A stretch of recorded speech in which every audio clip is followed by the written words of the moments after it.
Yeah.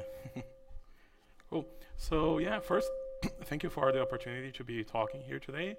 It's really cool, like this event and the place as well. So my name is Flavio. I'm from Twitter. I work on the core data libraries team there. But today I'm going to be talking about something that I worked on when I was part of the Tweets microservice team. That is building a high-performance future implementation for the JVM. I don't have many slides, and I would like to have questions during the talk. So if there's anything that you don't understand or something that you want to challenge or correct me, feel free, and we can dialogue and answer any question during the talk. Okay? So yeah, please ask questions. Just some background.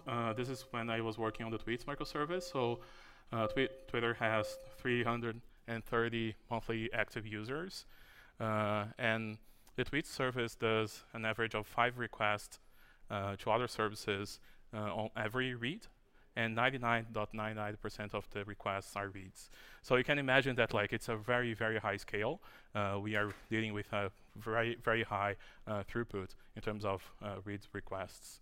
And just to give you some idea on how things work there, so we have like a request coming from the API, coming from someone using Twitter. So you can be using your timeline or tweeting something or even third-party websites. And then the API calls the tweet service. And the tweet service basically hydrates all the information like media, replies, like the conversation and things like that. And to do that, it calls like many services. So these are like just some examples. There's like many services that the tweet service calls. But we can avoid most of the calls because we have caching. So we call the cache, and if it's cached some information, we actually don't go to the other service to get this information. And the tweet service is not only called by the API. Most of the load comes from other systems. So someone uses the API calling, for instance, the timeline service. And then the timeline service calls the tweet service to get the tweets and the information about the tweets, right? And a traditional approach for dealing with this kind of network communication is using blocking I/O. So let's say that we have like a request, a payload coming from the internet that is a request, right? And then there's a thread that starts processing this request and then sees, okay, I have to call the timeline service, for instance, right? And then this thread calls the service, and then the thread waits for the response, right? So call and then just wait, stay there waiting for the response of the other service. And the same happens with like other systems like the timeline system and then tweet system. So you imagine like how many threads for a system at the scale that we have at Twitter, how many threads we would need just waiting for responses from other services. So it's not really optimal. That's really something that doesn't scale well. That's because threads aren't free, especially on the JVM.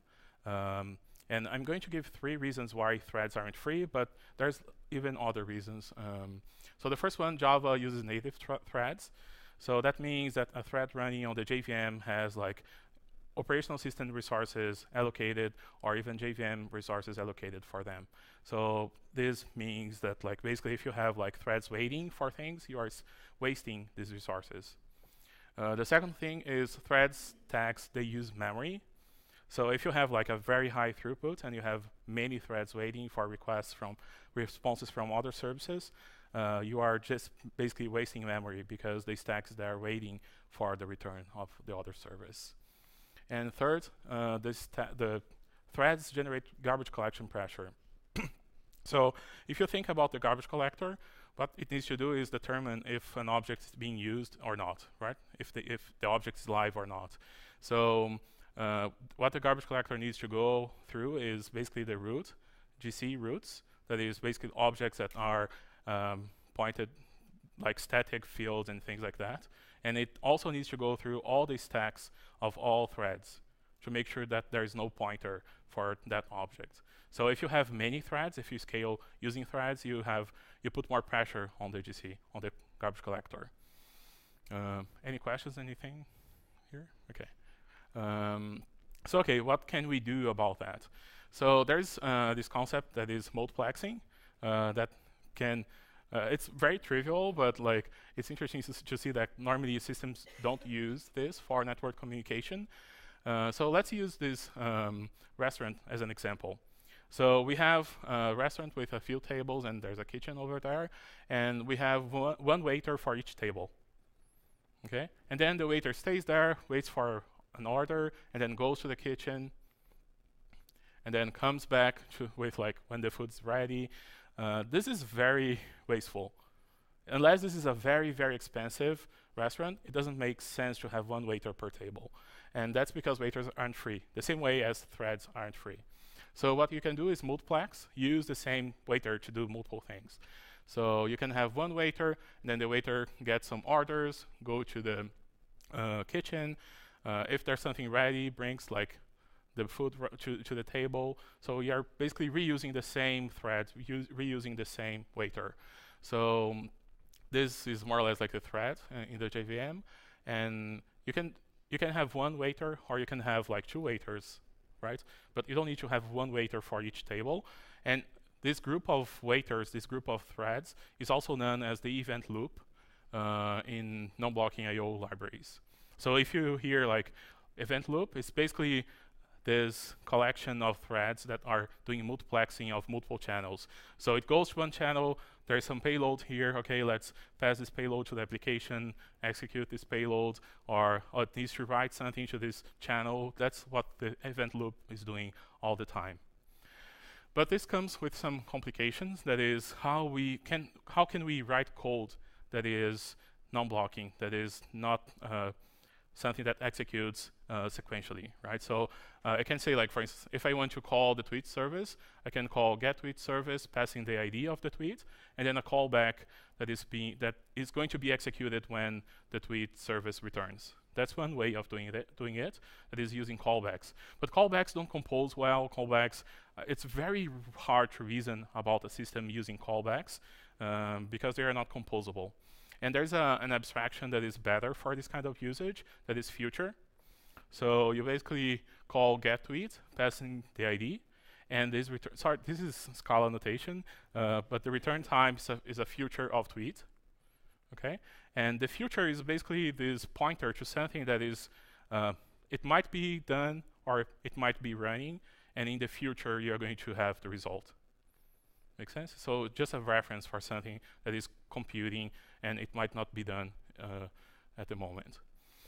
And then you can do nice things with futures, that is compose new futures. So you can, for instance, call the get tweet endpoint. That's not so useful, but map to the tweet ID back, for instance. So, and the map operation is not actually waiting for the response from the tweet service. It's not blocking anything. It's just creating a new future. So the first future, that is like get tweets, from the tweets service, it might not be completed, and then you call map, and you're creating a new future that is going to be executed and when the tweet service returns. Make sense? So you're not blocking, you're just composing this computation.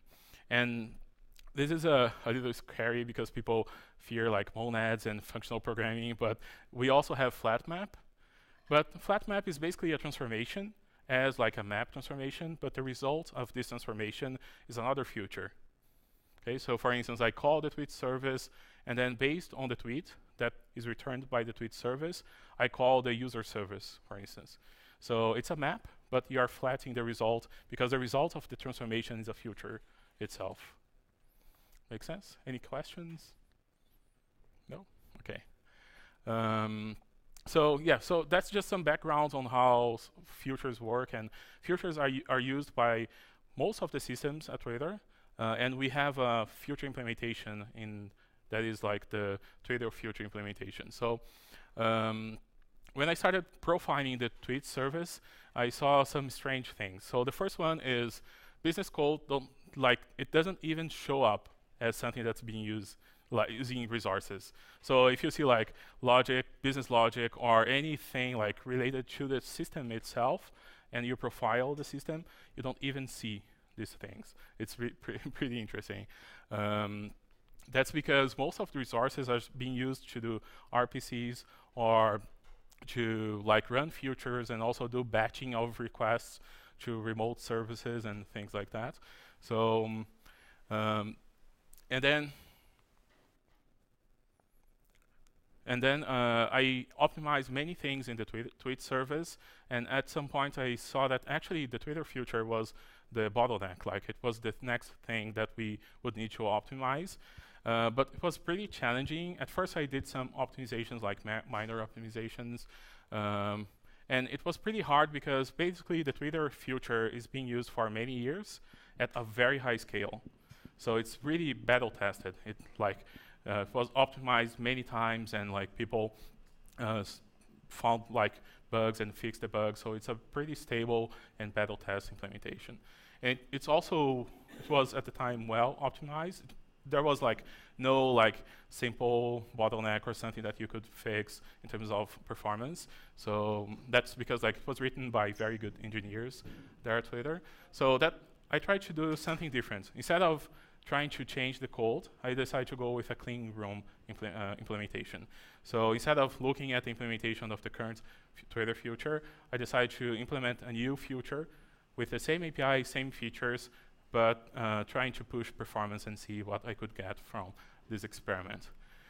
So my goals with this new implementation was first, avoid allocations. We have many services that are GC bound, have a lot of allocations at Twitter.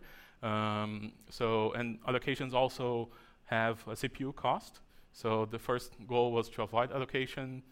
The second one was to have code that is friendly to the just-in-time compiler. For those who don't know what just-in-time compiler is, it's basically a compiler that runs at runtime with a JVM, and it compiles bytecode to native code, to machine assembly code, basically. And you can do things in your source code that can make the code better, like more friendly to the just-in-time compiler, so it gets compiled to native code and executed by the machine. And the third one was to have feature parity. So Twitter future has more features than normally like other futures implementations have. That is like locals, interrupts. I'm not going to explain these features, but like they also have some performance cost. So I decided to go with the same feature set. And I actually worked on this on my free time, so it became an open source project. And instead of using Scala, Twitter is basically a Scala shop, and I'm basically a Scala developer. But I decided to go with Java 8 for this project. There are a few reasons, like the Scala compilation times is pretty bad, so I decided to try something new and see how Java 8 is. But the main reason is like the Scala compiler does so many things that's hard to see from your source code how it's going to be compiled to Java bytecode, and from the Java bytecode become native code with the just-time compiler. It's like a lot of steps. And with Java, the Java source code is very similar to the bytecode, so you have one less step, and it's much easier to reason about performance using Java code and Scala code. So that's how this project came to be. And I have some benchmarks. So this is one benchmark using JMH. That is, I have a promise. A promise is a future, but you can write the results of a future. It's like a bridge between callback-based APIs and future composition promises. But that's not really relevant for this case. But this is a benchmark that maps a promise. Just like create a promise and map this promise. So if you see the Twitter future implementation, it has 6 object allocations. This benchmark, just creating a promise and mapping, involves 6 objects being allocated. And at the end, when I was comparing my implementation, I saw that actually the new implementation has only 2 object allocations. So basically creating the promise is one allocation, and mapping the promise is another allocation. So it was like, that's something that changes a lot in terms of resource utilization, in terms of CPU and also memory allocation. And also the throughput. Even though I was optimizing more for memory, less memory allocation, the throughput, the CPU usage also was better using the new implementation. So the Twitter future can do 19 million operations per second with this benchmark, and the the new implementation, the train.io one, can do 72 million operations per second. So it's more or less 4 times the throughput. So more or less 4 times less CPU usage. So I'm going to talk about 2 techniques that I used to implement this new library. It's like a set of techniques and very deep analysis, but these 2 is something that if you are dealing with something that has performance constraints, you can use these techniques for performance. So the first one is avoiding closures. In Scala, we have lambdas for a long time and closures, but Java 8 also has now lambdas, and it's really convenient to create a closure and not really think about the cost of creating that closure. So you are allocating an object, you might have pointers to other objects, and that has some memory overheads and also CPU overheads.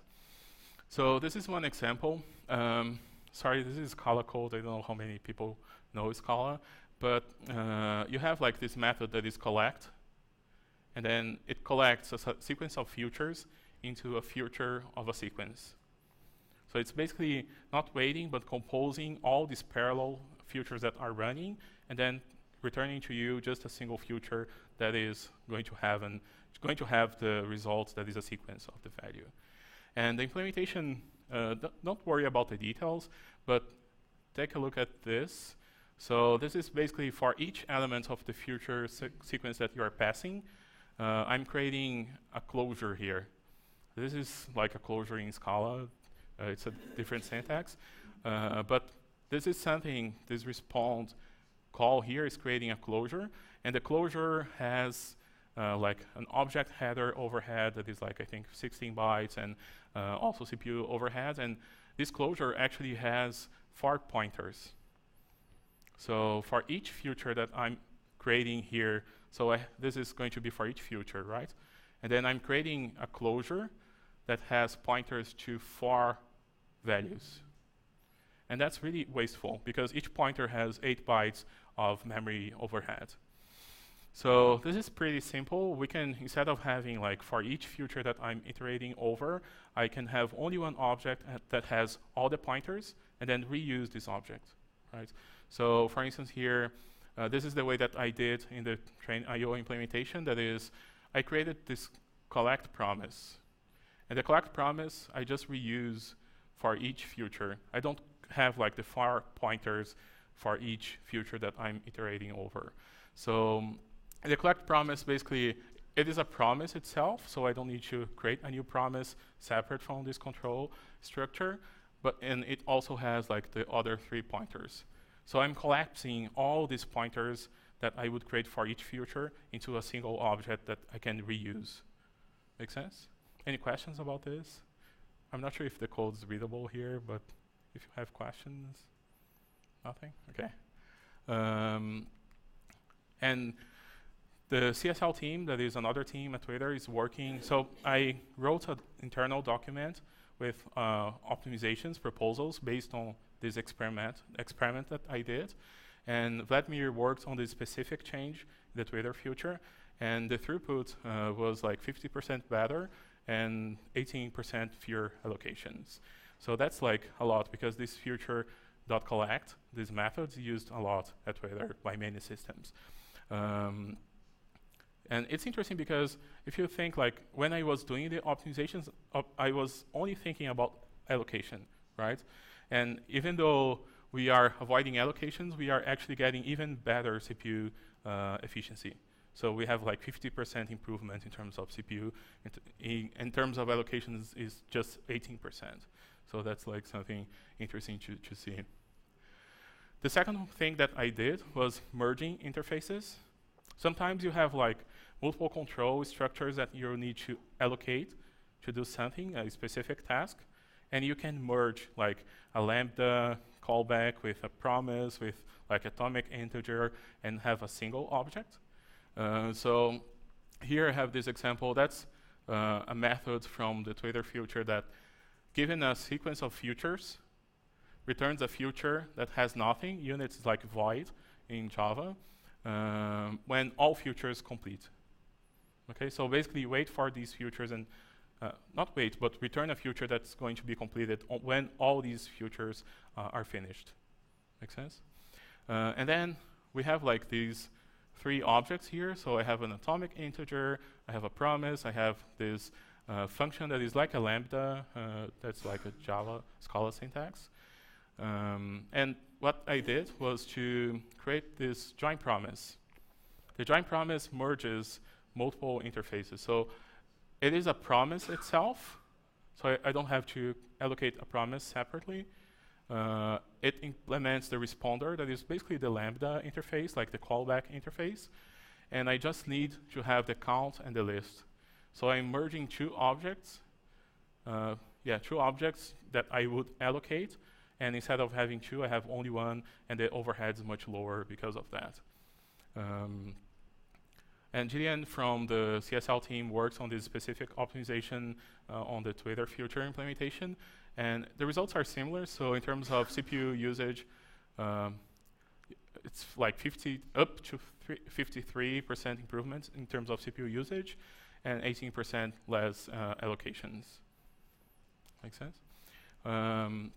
So just to give you like an update on where we are today. So this document that I wrote has like many optimizations, and the CSL team, that is the core system libraries team, worked on half of them. And this half, we had 16% better CPU usage, less CPU usage on the tweet service, and more or less 4 megabytes per second fewer allocations. So if you think like of the scale that we are operating and the size of our cluster, 16% improvement in terms of CPU, it's a lot, especially because the tweet service is CPU bound. So we provision the tweet service based on CPU because basically the system is CPU bound. So that's the current status. I also wrote a similar document. So there is like this internal version. It's not open for this Twitter future, but there is one version that is for the Scala future that I wrote. So you can see more or less the kind of optimizations that I did, that we are doing internally, but that's like for the standard library in Scala, the future optimization. So you can check it out on this URL. Okay. I would like to talk about the tool set that I used for these optimizations. Sometimes it looks like magic and etc., but it's really hard work, just like analyzing the code and trying to see like how your codes compile to the bytecode and compile to the native instructions of the CPU and things like that. So the first thing that I do, and I think that's the most important tool for working with performance on the JVM, is benchmarking. If you are doing benchmarking on the JVM, you must use JMH. So if you try to do benchmarking by yourself, like writing some while loop or something, it's highly probable that the results are going to be just like wrong. So use JMH, and even using JMH is sometimes it's hard because like the just-in-time compiler is always like doing crazy things that is sometimes hard to benchmark. Just some tips. This is like some set of options that I normally use for JMH. So the first one is to enable the GC profiler. I see many people doing benchmarking and optimizing code, but just for throughput and CPU usage. But sometimes you can do something that has better CPU usage, but generates a lot of garbage. So you always have to be minding how much you are doing in terms like of improvement for CPU usage and also memory pressure allocations. So always, I always enable the GC profiler. The second one is to fail the execution if the benchmark fails. It's pretty common to see benchmarks. So the default operation of JMH, if benchmark fails, like there's an exception, it just continues benchmarking. So you can be benchmarking something just like that the code fails super fast, right? So if you enable this option here, the benchmark is going to fail. And I've seen like seeing benchmarks that basically test like that it's throwing an exception, and that's really bad. I always set this, basically the JVM settings, so it's stable across environments. Sometimes like one developer has like a different environment, and like the JVM has less memory or there's some constraints. So I try to constrain these kind of problems using the JVM configurations. I normally also use GC between runs. That makes the results much more stable. But sometimes if you have a benchmark that has a lot of noise, I don't enable this because there's like other implications. And the last option is basically to generate a CSV from the result that is much better to analyze and compare to previous runs and things like that. The second kind of tool that I use is profiling. I have experience with YARKit. I've been using YARKit for, I don't know, I think maybe 10 years. But there's like many other solutions like Visual VM and Flight Recorder on the Java solution. But with YARKit, you have like free licenses for open source projects. As I do a lot of open source work, so I have like the open source license. But there is a limitation about profilers on the JVM. They are method level, right? So what you can say is like this method is taking a long time, or this method is allocating a lot of objects. But you can't see inside the method.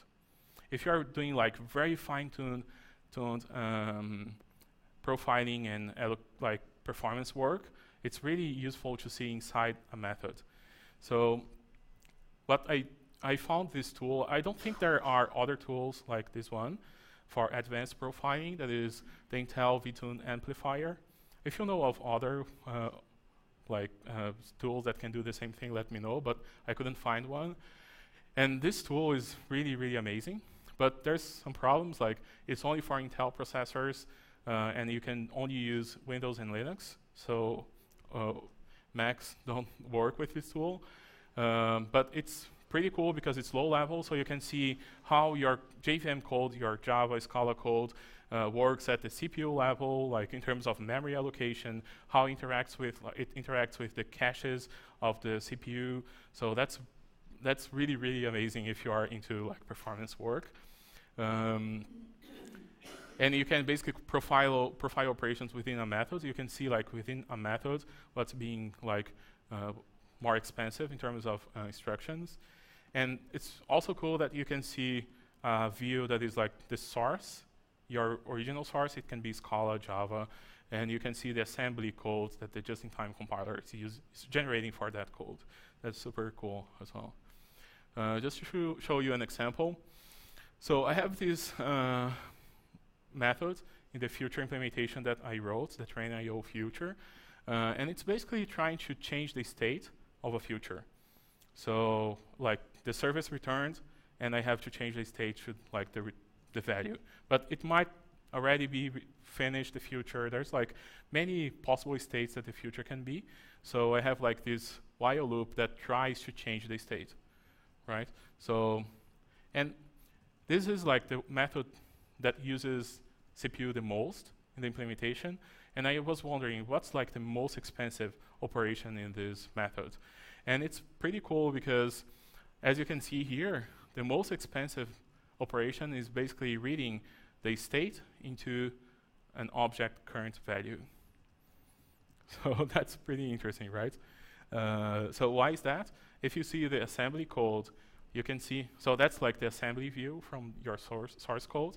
You can see that actually it's doing like some synchronization work because the state is a volatile value. So reading the volatile value is expensive. So that's something that just looking at the code, it's really hard to see without having these kind of tools. Do you have any questions about this? Any questions? Yeah, so that's a commercial product.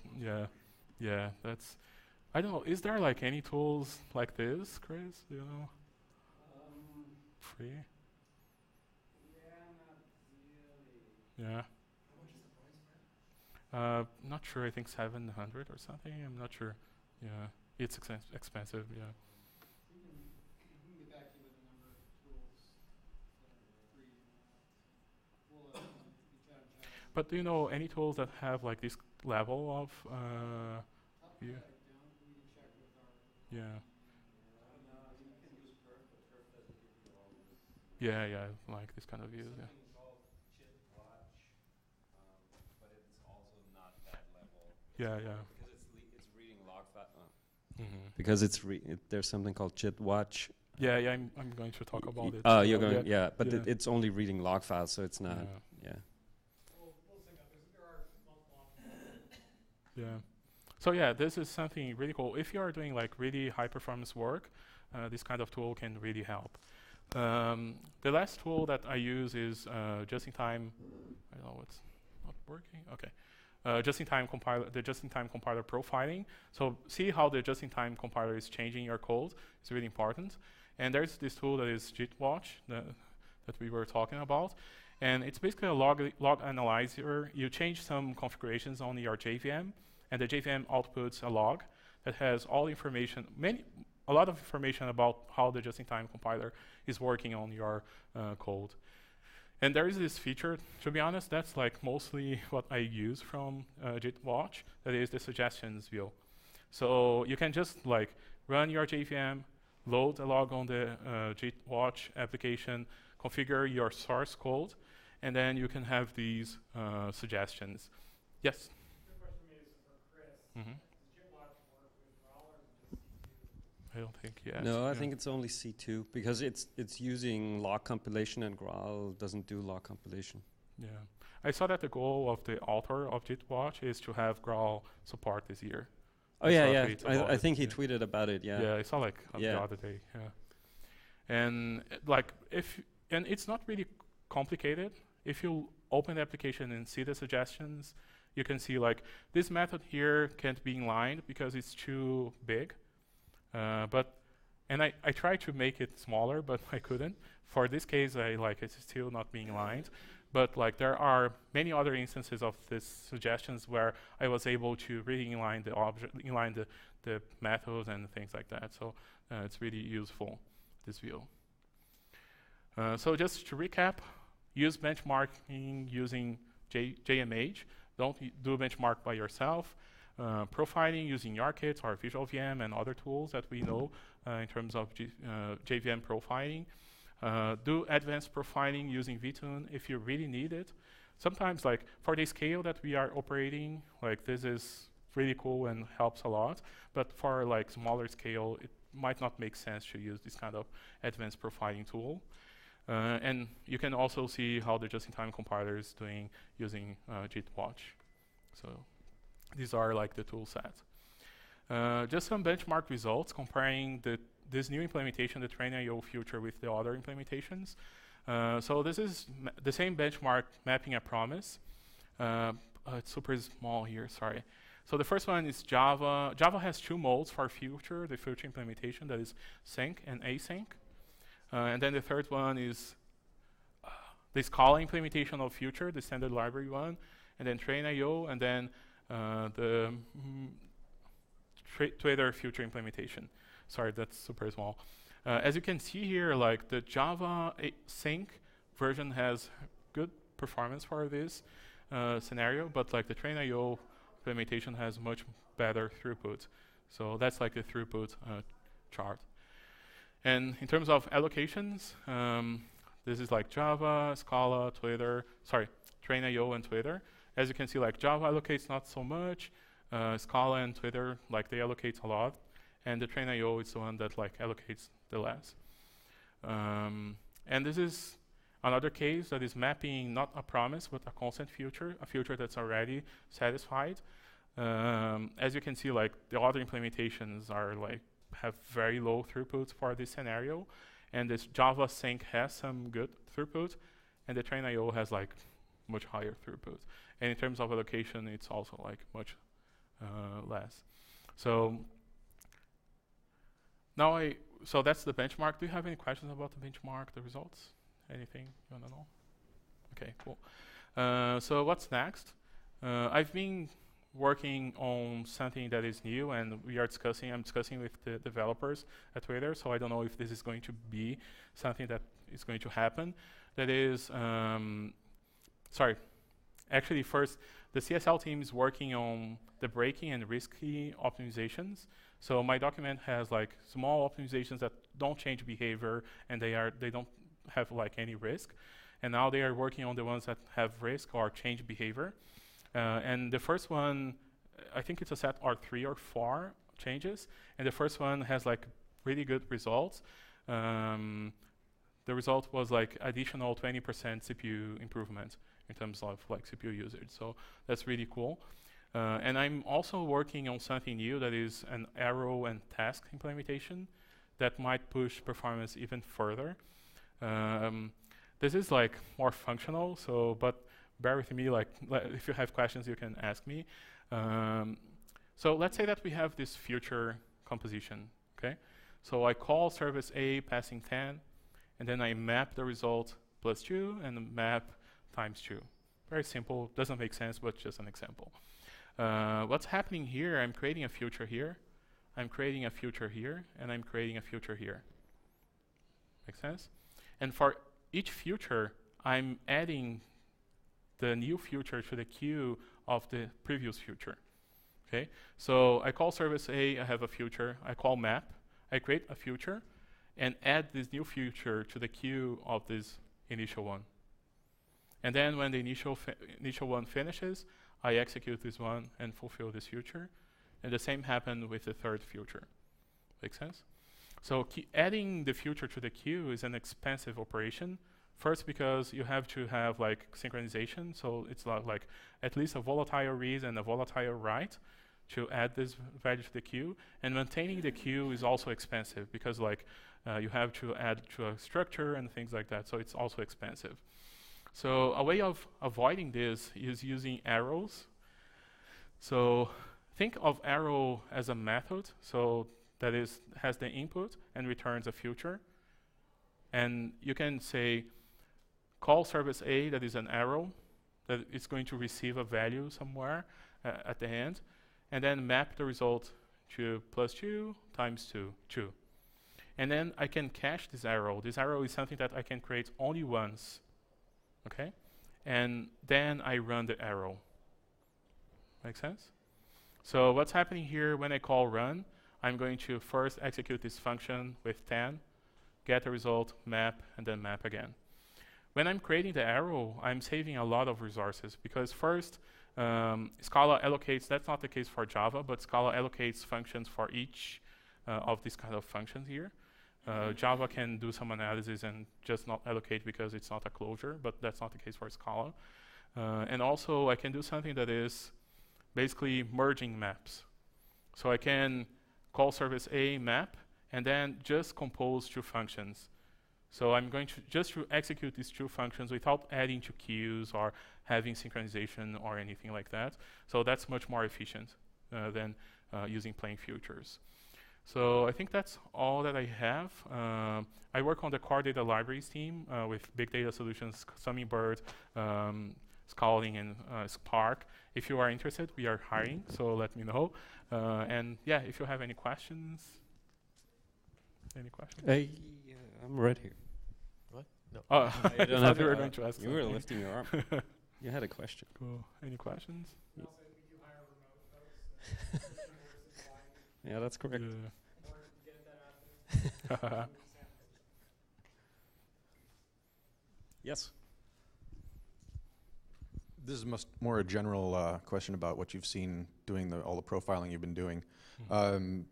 99 times out of 100 when I'm looking into something performance related, it's allocation. Is that largely what you've seen? Yeah. I very rarely see algorithmic things being the bottleneck in the system. It's always allocation.